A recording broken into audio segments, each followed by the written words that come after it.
moi, j'ai toujours dénoncé, et tout le monde le sait, et d'ailleurs au Congo, chaque fois que je viens, c'est des services de renseignement, voire la police, en civil, qui me courent derrière pour savoir ce que j'ai dit et ce que je n'ai pas dit.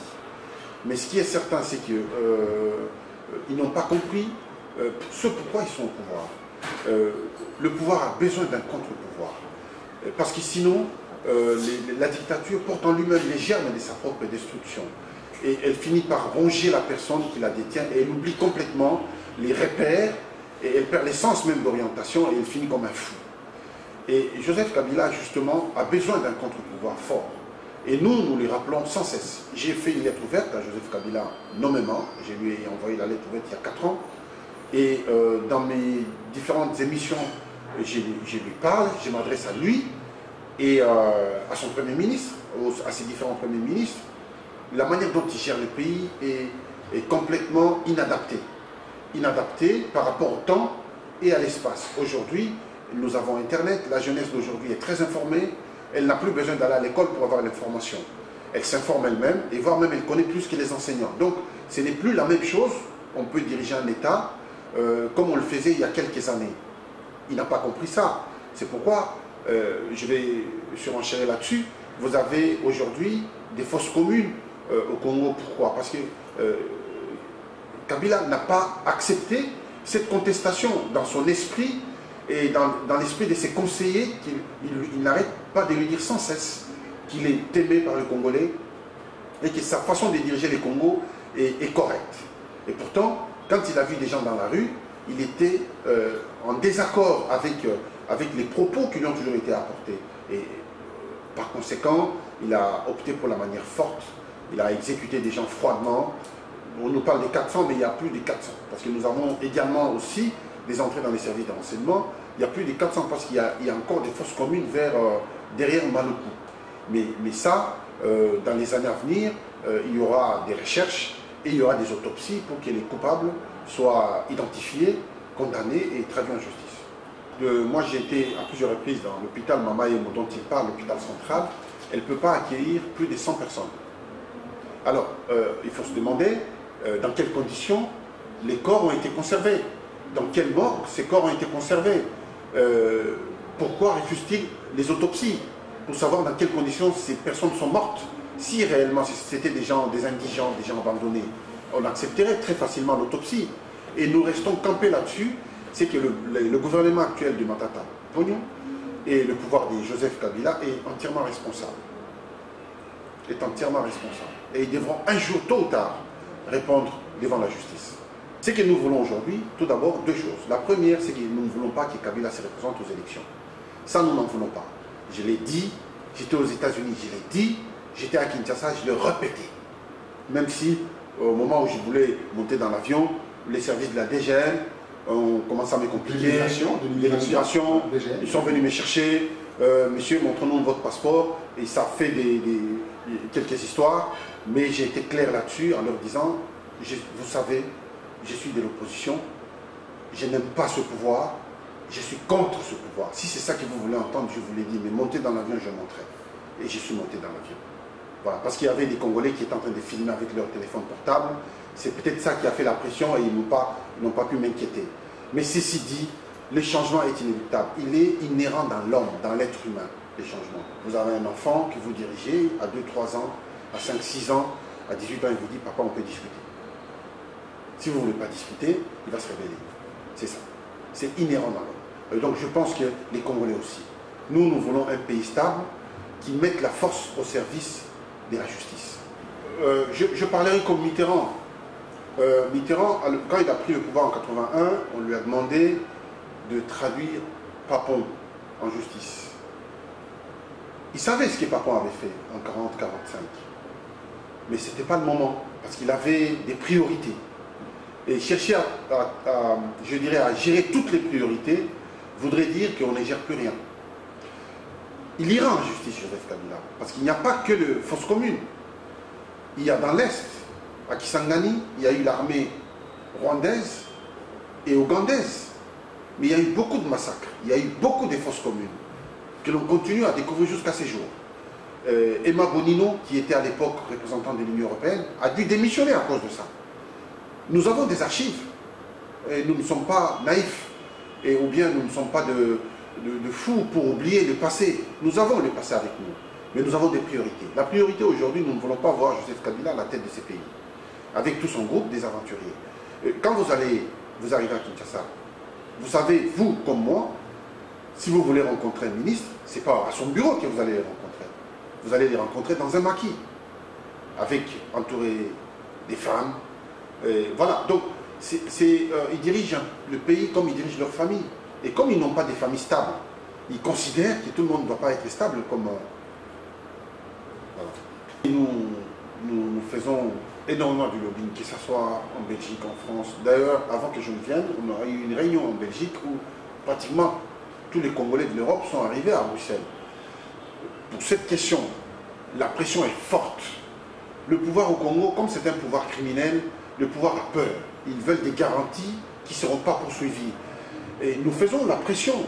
Ça dénote de notre niveau du vouloir du changement. Les changements doivent arriver. Obligatoire, avec ou sans leur autorisation, les changements doivent arriver. Et ce mouvement, nous les saluons parce que ce sont des Congolais qui en ont marre de la manière dont le Congo est dirigé, qui en ont marre de voir que le pouvoir n'arrive pas à apporter des solutions, le bien-être à la population. Et par conséquent, ça crée des divisions, ça crée des frustrations, des tribalismes, des régionalismes, tout l'état de la souffrance. Et si on élimine ces souffrances, il y aura plus d'état, il y aura beaucoup plus de tolérance et d'acceptation. Il n'y a pas toutes ces choses-là à cause de la manière dont le pouvoir est dirigé. Kabila, ça fait 10 ans, si je n'ai pas plus, qu'il est au pouvoir. Si on prend le bilan dans les temps qu'il a mis au Congo, le bilan est extrêmement négatif. Parce qu'il n'y a pas si longtemps, j'ai discuté avec un ami qui est ministre au Congo, il m'a parlé de la croissance, justement. Que le Congo fait la croissance en 9%, on va faire à deux chiffres. J'ai dit, les critères qui permettent de définir la croissance n'engagent que le pouvoir et les institutions du FMI. Ce sont des critères qui sont décriés même par les fonctionnaires du FMI. Quand vous lisez les livres de Michel Kandéchu, il décrit ces critères, que ce sont des critères qui ne changent rien au quotidien des populations. Parce que c'est des cadres qu'ils ont définis pour qu'un pays soit crédible. C'est comme vous avez 12, 13 enfants, vous gagnez 1000 euros, on vous dit vous devez chaque mois économiser 500 euros. Effectivement, vous pouvez les économiser, les 500 euros. Mais la conséquence, c'est que les enfants vont mourir de faim. Nous sommes exactement dans la même figure. Effectivement, ils vont faire de la croissance, mais derrière, il n'y a rien qui est fait. Alors, la banque qui vous a demandé d'économiser verra dans votre compte qu'effectivement, le compte est bien alimenté. Vous avez une économie de 1000 euros, de 2000 euros, de 3000, 5000, 10 000 euros. Mais par conséquent, derrière, vous avez créé des dégâts. Et pour rattraper ces dégâts, il faut encore des années. C'est ce que nous sommes en train de vivre. Donc, ce sont des gens qui sont, je ne dirais pas bêtes, mais qui n'ont pas compris qu'est-ce que nous avons appris à l'école. Ça doit simplement nous permettre de réfléchir pour définir un système économique qui correspond à nos besoins et au temps dans lesquels nous sommes. Ce n'est pas des choses que nous devons calquer comme ça, bêtement, comme un dessin. Vous savez, il y a toujours des hommes qui se démarquent dans l'histoire de l'humanité. Moi, je pense que je suis parmi ces hommes qui se démarquent dans l'histoire de l'humanité. Je regarde comment je gère mes entreprises. À Paris, comment je gère mon personnel. Ça fait 20 ans que j'ai mon entreprise, j'ai des gens à qui j'ai envoyé à la retraite. Vous comprenez, c'est que j'ai quand même bien dirigé à mon crédit. Au niveau de l'État, je pense qu'avec la volonté, la bonne volonté et la vision, on peut arriver à faire mieux. C'est le manque de vision et le manque de volonté qui fait qu'un dirigeant pêche. Parce que nos dirigeants sont dans les mondanités. Ils ont envie de mondanité. Et quand ils étaient dans l'opposition, pour la plupart, certains d'ailleurs, étaient dans la misère la plus totale. Et donc quand ils arrivent au pouvoir, après avoir franchi beaucoup de misère, ils sont un peu, entre guillemets, obligés de rattraper toutes les souffrances qu'ils ont connues. Ils n'ont jamais pris l'avion, ils n'ont jamais mangé un steak, mais tout ça, ils les rattrapent. Quand vous regardez aujourd'hui au Congo, Joseph Kabila, il était en bourse. Il est venu, tout le monde a vu, avec des bottes en caoutchouc, tout ça, ainsi de suite. Donc ce sont des gens, quand ils arrivent, c'était un rêve pour eux, d'arriver, simplement arriver. C'est ça, la fin pour eux. Mais nous, la fin, ce n'est pas arriver. La fin, c'est les changements qu'on doit apporter pour des générations futures, présentes et futures. C'est ça notre objectif principal. Et je pense que nous avons des qualités intellectuelles, morales, et je dirais, j'irai plus loin, spirituelles pour le faire. Et vous savez, si nous arrivons au pouvoir, la première chose, ou la première décision, c'est d'abord l'écoute. Parce que si vous arrivez, vous voulez punir, ça sera pris comme de la vengeance. Il faut écouter tout le monde, toutes les parties plutôt, et permettre à ce que la justice fasse son travail. Donc donner les outils nécessaires à la justice pour que la justice fasse le travail. Ça sera un travail juste et les sanctions seront justes. Nous allons écouter et nous avons tout un programme que nous allons mettre en route pour permettre au pays de démarrer très rapidement. Nous allons mettre notre plan Marshall que nous avons en route. Au jour d'aujourd'hui, moi je prends les cas de l'Union européenne. L'Union européenne est presque en cessation des paiements, tous les pays confondus, sauf l'Allemagne. Mais qu'est-ce que fait Mario Draghi, le gouverneur de la Banque centrale? Ben, il a injecté dans tous les pays, dans l'Union européenne, presque 100 000 milliards d'euros. Où est-ce qu'il les a eu, les 100 000 milliards? Il les a eu. C'est une question psychologique. Il a pris les 100 000 milliards par décision, c'est une simple décision, tout est virtuel. Mais ça sera remboursé à travers les impôts, à travers les infrastructures, à travers la santé, à travers l'éducation. Pourquoi on ne le fera pas, nous? Pourquoi on a besoin d'aller chercher de l'argent ailleurs, alors que l'argent, on peut le prendre chez nous-mêmes? On peut créer un fonds interne, la dette intérieure, on la crée. L'État a le pouvoir régalien de créer une dette intérieure pour aider son propre développement. Nous pouvons le faire, ce n'est pas impossible. Après, il y a les économistes qui vont venir pour compléter les leviers qui manquent, mais les grandes lignes, nous les avons. D'abord, le Rwanda, ce sont nos voisins éternels. Le peuple rwandais, c'est un peuple pacifique. C'est un peuple qui n'est pas du tout belliqueux, hein, contrairement à ce que le monde pense. Il y a un pouvoir actuel qui est très belliqueux, qui a les velléités d'expansion et qui n'arrive pas. Donc à la tête, nous avons Kagame, mais Kagame n'est pas éternel. Et Kagame passera. Au Rwanda même, Kagame a beaucoup d'opposition. Parmi même les Tutsis, on a vu, il a tué beaucoup, Kayumba, tous ces généraux, pour la plupart, il les a éliminés. Pourquoi? Parce que ces généraux ont contesté ces méthodes d'agression. Kagame a commis un génocide au Congo, parce que les enquêtes ne sont pas encore faites, mais les enquêtes se feront. Parce qu'il y aura des fosses communes qui vont être ouvertes pour savoir combien, il y a plus de, on parle des 6 000, 7 millions de personnes que Kagame a exécutées.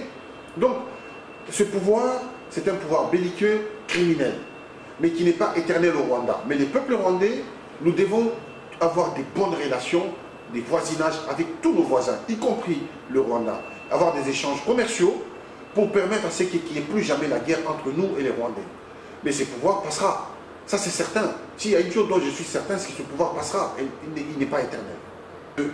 Chez nous, nous n'avons pas de problèmes dans l'Est de la RDC. Nous avons le Congo RDC, contrairement à ce que les gens pensent, c'est que nous avons accueilli beaucoup d'immigrés, à commencer par les Angolais. Nous leur avons donné des villages entiers. Moi, j'y étais visiter ces villages. Ces Angolais, ils sont aujourd'hui presque des Congolais. Ils ne peuvent plus rentrer en Angola. Ils ne connaissent plus non plus aucune mémoire de chez eux. Nous avons accueilli des Zambiens. J'étais à Lubumbashi. Nous avons accueilli des Rwandais, nous les avons même formés avec des bourses, avec toutes les commodités. Et les Rwandais et le Burundais avaient le droit de travailler dans l'administration congolaise au même titre que les Congolais. C'est ainsi que vous trouverez des Rwandais cadres dans des sociétés publiques. C'est dire les relations que nous avions avec les Rwandais. Ce qui a détérioré cette relation, c'est le pouvoir des Kagame qui a massacré arbitrairement. Parce que le Congo était affaibli avec la chute de Mobutu. Kabila, comme les Rwandais l'ont, vous savez, je ne veux pas dépeindre l'histoire, affaibli, pas d'armée. Donc le Rwandais, le Kagame, le pouvoir de Kagame a profité, n'est-ce pas, de cette faiblesse pour achever le Congo. Mais il a oublié une chose, c'est l'élément psychologique. Et ça, c'est difficile de l'avoir. Les Congolais fonctionnent comme un seul homme. On peut tout nous prendre, mais sauf notre unité nationale. Et sur ça, il ne peut rien.